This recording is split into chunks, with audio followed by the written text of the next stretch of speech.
Hello，大家好，我係毛毛啊！我哋而家喺香港啊，今日帶大家去食香港粵菜數一數二嘅頂級餐廳啊，大班樓啊，Go Go！我哋依家咧喺香港中環嘅惠靈頓街亞洲50最佳餐廳裏面排名最高嘅2間餐廳咧，都係喺呢棟樓裏面㗎。就係我哋今次要食嘅大班樓，仲有我哋今次訂唔到嘅永啊！大班樓咧都好難訂㗎，一年先開放4次預訂，一個季度搶1次。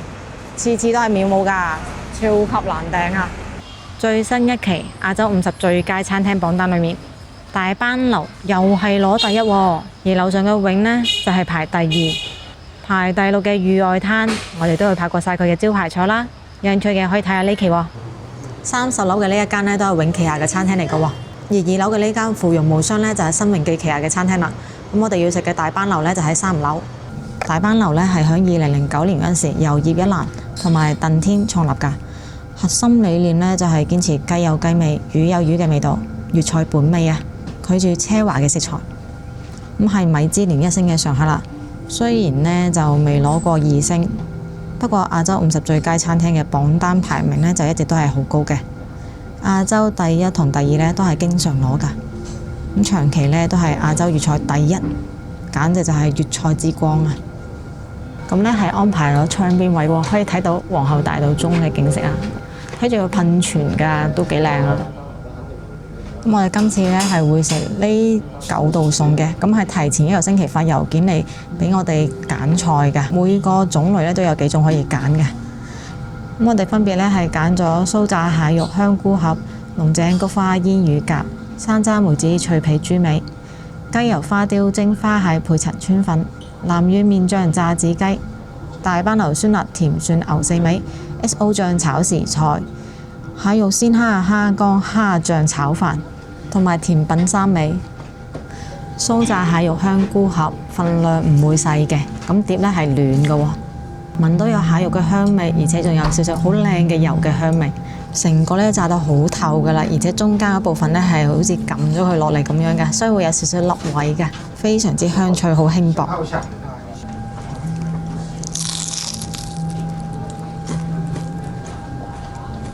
外層嘅酥脆呢係好酥化嘅，入邊嘅葱呢亦都好脆，係蔬菜嗰種好清脆嘅質感啊！入邊嘅餡料呢就以蟹肉為主，一梳梳嘅蟹肉呢好有彈性，口感好好，而且味道呢係好鮮嘅。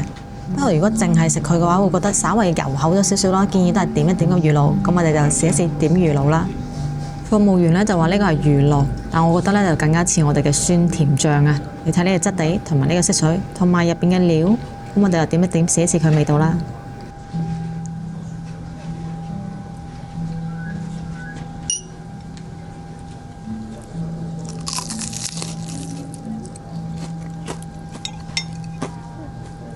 點咗個魚露酸甜醬之後呢，個味道亦都好有層次啊！成個食完之後呢，覺得佢好有變化，都幾有技巧啊，好有心思。雖然就唔會話嗰啲好濃烈嘅味道啊，等你幾點好心，但係作為前菜就啱啱好啦。山楂梅子脆皮豬尾，聞上去呢係非常之香嘅喎，上面滲住綠色嗰啲呢係檸檬葉嚟㗎。呢個豬嘅香味呢，唔係嗰種體味嗰種臭味啊，係真係有個肉香味喺度嘅。呢份菜式呢隻碟呢係冇暖嘅喎，凍冰冰。但係呢3個豬尾呢，就係熱辣辣嘅，飆緊煙嘅。而且呢，我發現有個問題，雖然話係頂級餐廳啦，但係佢啲餐具呢係有崩邊嘅。你睇睇我呢個係好明顯呢忽呢係崩咗嘅，咁呢一點就做得唔夠新穎記號啦。不過聞上去呢都係幾吸引嘅，所以我都幾有食慾㗎。豬尾呢就將佢炸到脆卜卜咁嘅樣嘅，浸皮呢變成咗咁樣金紅色㗎。同啲肉呢有少少離開咗咁樣㗎啦，入邊肉呢就收縮咗嘅，稍為一用力呢，佢啲肉呢就會嚟到出嚟㗎啦，所以就唔使撚嘅，好方便食㗎，仲熱辣辣㗎，飆緊煙嘅添啊，趁熱食啦！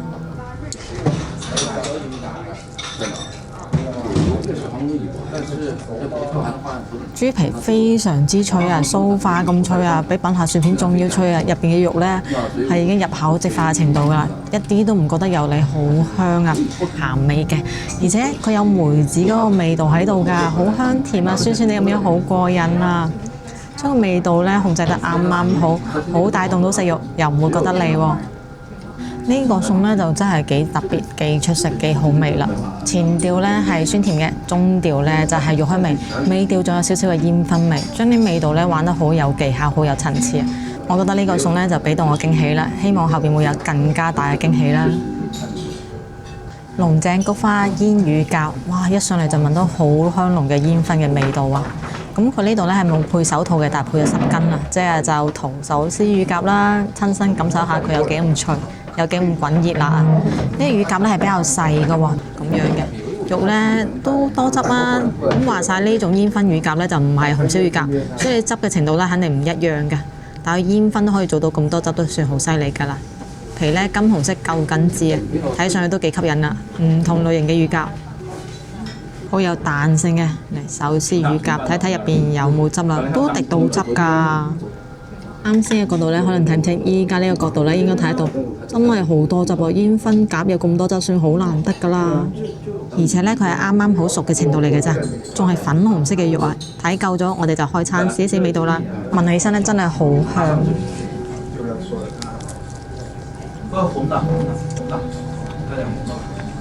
煙燻味香濃，而且唔濁。不過有冇呢個龍井同埋菊花嘅味道，我就要保持懷疑嘅態度啦。佢乳鴿嘅肉呢係好有彈性嘅，而且係飽滿多汁嘅，食落去口感唔差，但係呢就唔會好似紅燒乳鴿咁樣俾到人哋好強烈嘅感覺咯。最後慢慢傾偈，慢慢嘆，感受佢煙燻味同埋肉香味碰撞出嚟嘅激情啊，幾特別啦！又係出邊好難會遇到嘅呢個調味嘅菜式咯。汁係好多嘅，但係油都唔少啊！食完半嚿之後呢，我覺得總體好似偏油膩咗啲啲咯。調味係幾神乎其技嘅，但係呢種做法真係仲有進步嘅空間咯。唔知點樣先可以將佢兩者平衡好啦。期待下一間頂級餐廳嘅更出色表現啦。其實乳鴿本身呢係有少少鹹味嘅，咁食到佢上半身呢忽呢，會覺得有少少嘅肉嘅腥味，同埋有少少嘅臊味啊，乳鴿嘅臊味。雖然好輕微，但我覺得就唔應該出現咯。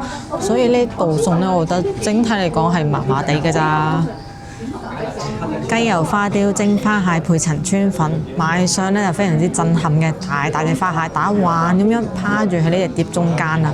前面白色嘅呢就係陳村粉啦，咁聞到有好鮮嘅味道嘅喎，咁佢汁嘅顏色呢係咁樣金黃色嘅喎。陳村粉呢就一定要吸足呢啲汁啊，先至好食㗎，飲得越多越好食。我哋先試咗陳村粉同個汁啦，呢個餸呢就唔單止暖碟咁簡單啦，佢係好辣手嘅碟。即係可能類似嗰種連碟係蒸嗰種程度咯。我飲多啲汁先，即係就試一試佢嘅陳村粉啦。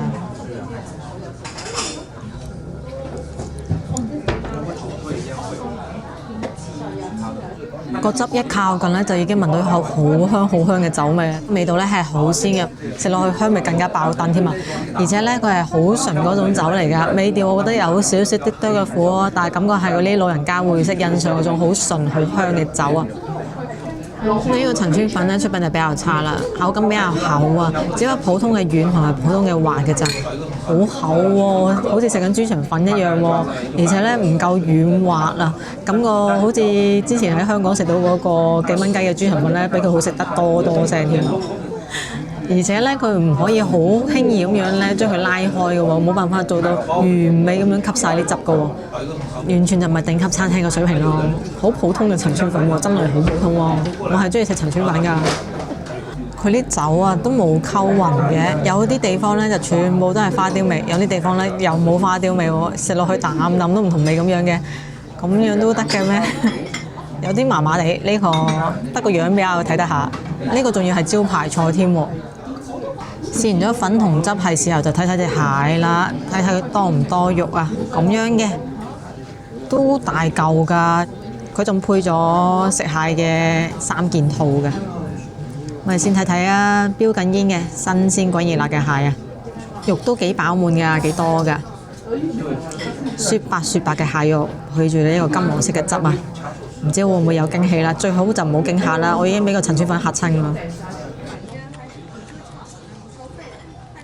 蟹肉飽滿，質感唔錯，好鮮下嘅，熟得啱啱好，唔會老啊，纖維感咧比較柔軟嘅，食落去咧就好似嗰啲毛茸茸嘅細髮絲咁樣嘅，幾好幾舒服嘅。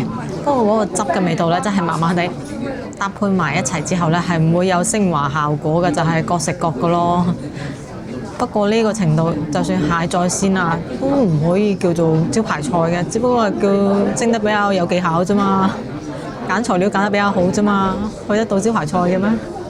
不過呢隻蟹呢，就真係幾大隻蟹嘅，咁啊香港食海鮮呢，都有翻咁上下價錢㗎啦。所以其實呢份菜呢，應該算係比較抵食嘅。一隻腳呢就有咁多肉㗎啦，咁啊用架餐食起身呢就鮮埋一啲咯。一梳梳嘅蟹肉呢，質感好好㗎，好有彈性啊，熟得啱啱好，好鮮味。佢蟹呢係真係好靚，而且份量係真係大，食起身係真係抵嘅，特別喺香港度係好有性價比嘅，自己刷都好有滿足感啊！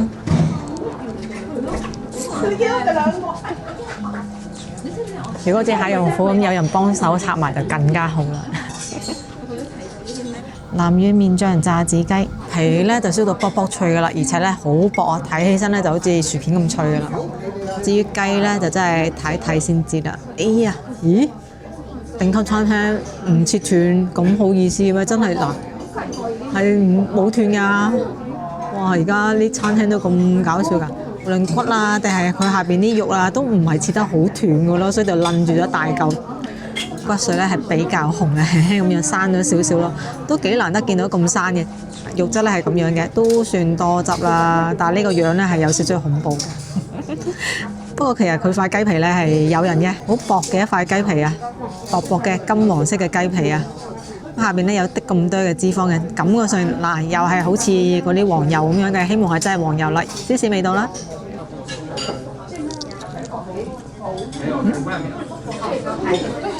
皮好脆啊，好香啊，但係呢隻雞真係唔得啊！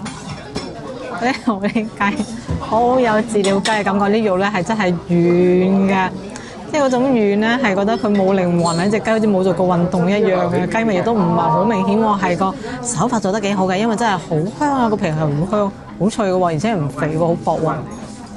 其實呢隻雞咧食完咗一嚿啦，我 feel 到佢係有輕輕咁樣嘅雞味嘅，不過真係好輕輕。咁啊，感受得出咧，佢係冇做夠運動嘅，即係可能地方施展唔開嗰種啦嚇。所以啲肉咧係比較削㗎。咁所以咧，你見唔見我隔離咧有張台係空咗㗎？唔係冇掟出去，本身係坐咗人喺度㗎。但係嗰個咧隻雞一上嚟食咗兩啖之後，佢就話埋單走。我而家理解啦。呢隻雞係如果即係食慣咗我哋啲好有雞味、做咗運動嘅走地雞嘅話，係真係有啲難接受，太削啦，亦都雞味就叫做好淺咯。試一試加咗南乳醬之後嘅味道，南乳醬味道濃郁，但同隻雞都係唔會有加成嘅。就我覺得最好食嘅雞喎，唔係講笑。呢個醬如果攞嚟做其他嘢咧，其實係一個幾好嘅，呢個醬唔差。個味道夠香濃啊！但雞真係實在太普通啦。不過就適合一種人咯，就係冇咩壓力嘅人咯，因為佢啲肉好削啊，都唔使用力就已經都有喉嚨㗎啦，亦都唔使點樣咬咧，佢就已經碎嘅啦。嗰啲就叫削啦。呢隻雞嘅最佳食法咧係淨係食佢皮，千祈唔好食佢肉，啲肉實在太削啦。而且咧，按我經驗咧，其實只要見到呢隻腳咧係生咁嘅樣嘅，嗰啲雞啊鴨啊都唔方好食噶，即係腳一短啊一肥啊，佢哋咧就肯定冇做咗運動，啲肉咧就唔彈牙啦，食起身咧冇一隻係令我滿意嘅。呢個餸我都想走啊！大班牛酸辣甜蒜牛四味。咁成道餸咧係咁攞過嚟，先俾我哋欣賞下，之後咧再拎出去幫你分開佢嘅。睇個樣咧就幾有川菜 feel 喎，紅紅地咁嘅湯，中間擺咗一隻好紅嘅大辣椒啊，好似仲擺咗粒黑蒜，咁仲有啲鹹菜啊、葱啊、辣椒圈啊咁樣嘅，熱辣辣㗎，飆緊煙嘅。咁睇夠我哋就等佢分咗佢，再試一試個味道啦。分完翻嚟啦，嗰一份分出嚟咧就2碗，聞到好香嘅酸湯嘅味道啊，仲有嗰種酸菜嘅味道啊，就覺得好開胃啦。佢啲肉咧係埋晒喺呢啲配料下邊個，哇！你睇呢個雪花牛幾咁靚啊！見唔見佢有種彩虹色嘅反光嘅，真係好靚啊！而且切得好薄啊，雪花好密啊！睇夠就食咗佢啦。酸酸辣辣咁樣好開胃啊！牛肉好有質感，而且終於係靚嘅牛肉啦，有肉香味啊！呢個牛肉品質就高過隻雞多多聲啦。好大嚿牛肚啊，洗得好乾淨喎，連埋呢個酸蝦一齊食咧都好野味啊，好正啊！咁呢個餸咧就真係幾有川菜 feel 㗎，食完之後咧都會覺得辣辣地嘅喎，但係唔係嗰種勁辣啊或者辣到苦嗰種嘅，都 OK 接受到㗎。而呢一條咁粗嘅咧就牛筋啦，哇！睇上去就好有膠質啦，好柔軟啊！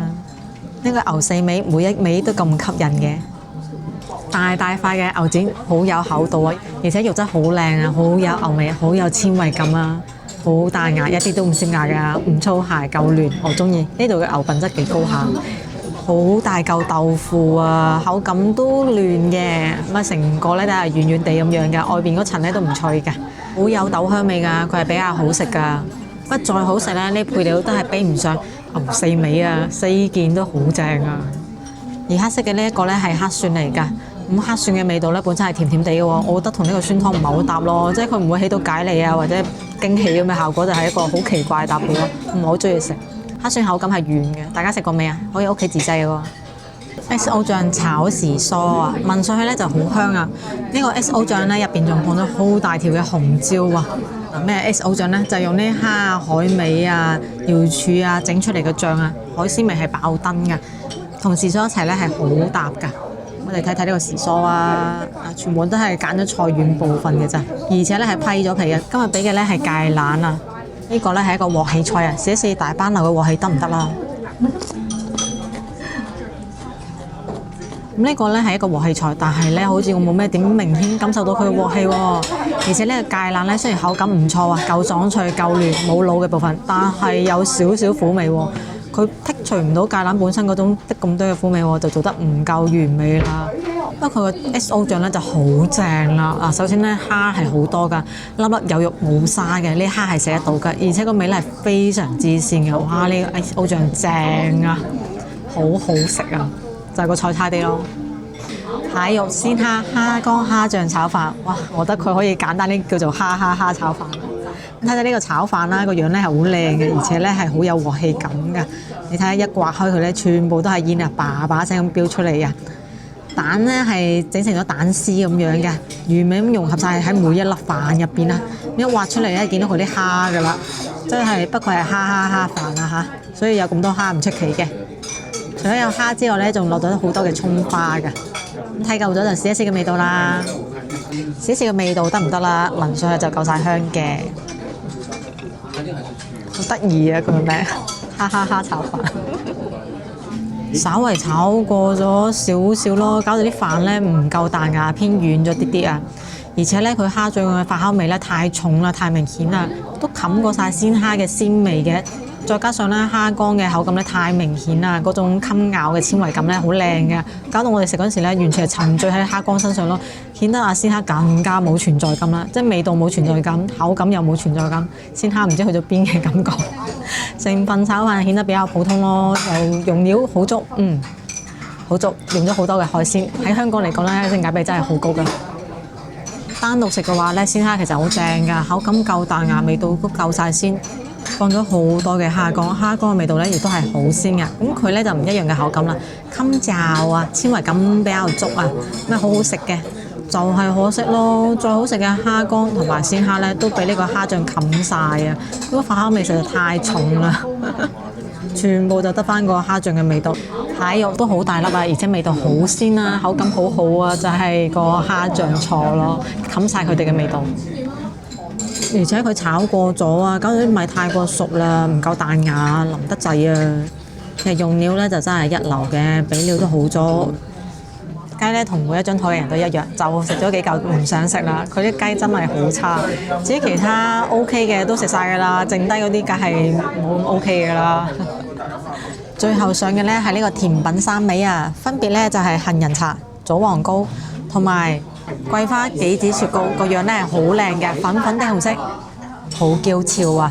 至於棗黃糕個樣咧就好普通啦，杏仁茶就一個杯仔嘅一杯茶咯。咁啊趁熱食，所以就先飲咗個杏仁茶先啦。每道菜上菜嗰時咧都會報菜名嘅，而且咧會一直幫我哋換碟啊，嗰啲碟咧全部都係暖過，所以服務咧係好好嘅。嚟啦，飲個杏仁茶。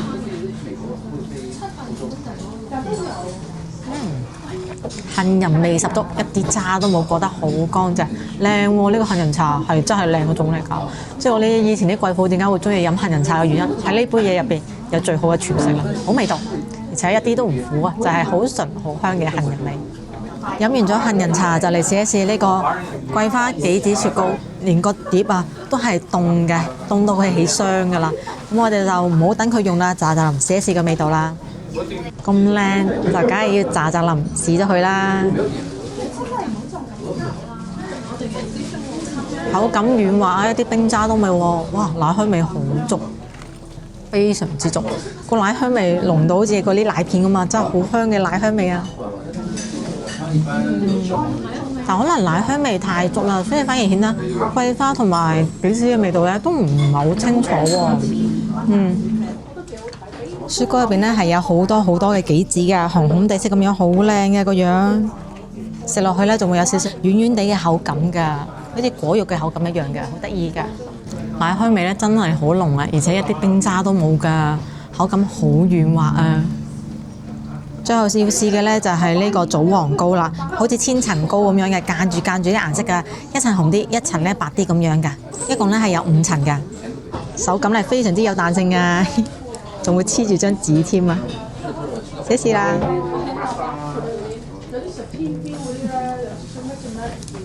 棗味香濃，唔會太過甜，幾甘香啊！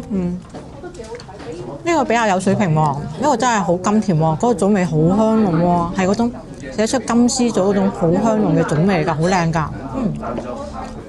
食飽就埋單啦，一共係消費咗2596蚊嘅，扣除咗訂金之後呢，現場係俾咗尾數1696蚊嘅。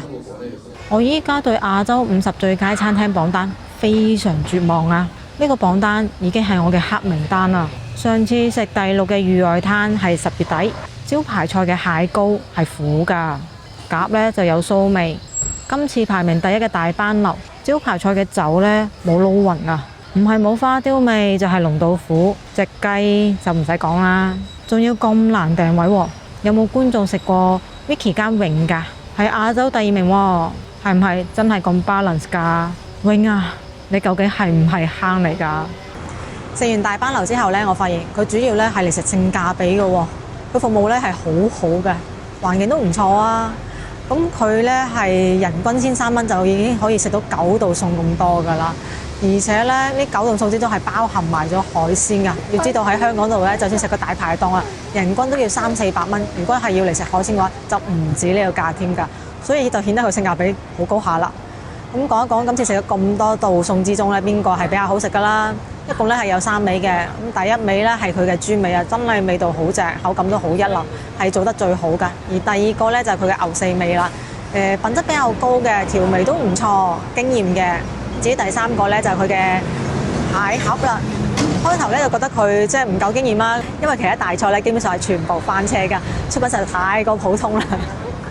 所以如果係想話揾個地方安安靜靜咁食個唔錯嘅菜啊，性價比比較高嘅話咧，喺香港度大班樓一個比較好嘅選擇嚟嘅。咁今期影片咧就到呢一度啦。中意我影片想食地道菜式嘅，記得關注頻道啊，點個 like 分享俾身邊嘅朋友睇。仲有打開小鈴鐺，有新影片會第一時間通知你㗎。咁我哋下期見啦，拜拜。